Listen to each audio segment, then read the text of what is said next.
الحمدللہ وکفا وسلام علی عبادہ الذین اصطفیٰ فاعوذ باللہ من الشیطان الرجیم بسم اللہ الرحمن الرحیم۔ عزیز طلبہ، سیکنڈ ایئر اسلامیات، آج کا ہمارا لیسن آیت نمبر 63 سورۃ البقرہ سے شروع ہو رہا ہے۔ متوجہ رہیں۔ ترجمہ: وَإِذْ أَخَذْنَا مِيثَاقَكُمْ وَرَفَعْنَا فَوْقَكُمُ الطُّورَ، اور جب لیا ہم نے تم سے پختہ عہد اور بلند کیا تم پر کوہ طور کو۔ خُذُوا مَا آتَيْنَاكُمْ بِقُوَّةٍ وَاذْكُرُوا مَا فِيهِ لَعَلَّكُمْ تَتَّقُونَ، پکڑو جو ہم نے تم کو دیا ہے مضبوطی کے ساتھ، اور یاد کرو جو اس میں ہے تاکہ تم پرہیزگار بن جاؤ یا بچو۔ ثم تولیتم من بعد ذالک، پھر تم پھر گئے اس کے بعد۔ فلولا فضل اللہ علیکم، پس اگر اللہ کا فضل تم پر نہ ہوتا، ورحمتہ، اور اس کی رحمت، لکنتم من الخاسرین، البتہ تم خسارہ پانے والوں میں سے ہو جاتے۔ پہلے انہی دو آیات کی تفسیر جو ہے وہ سمجھیں گے۔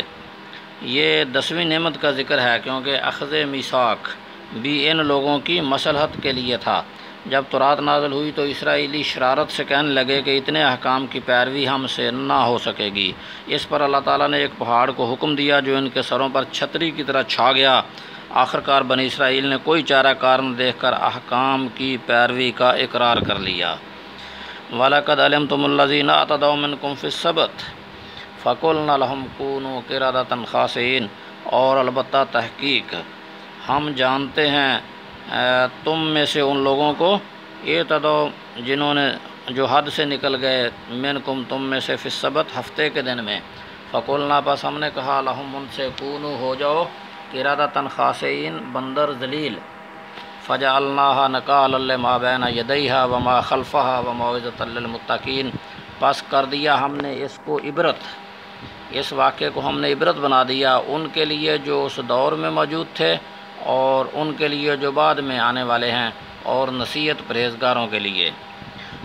بنی اسرائیل پر انعامات ذکر کرنے کے بعد اب یہاں سے بعض تشدیدات کا بیان شروع ہو رہا ہے۔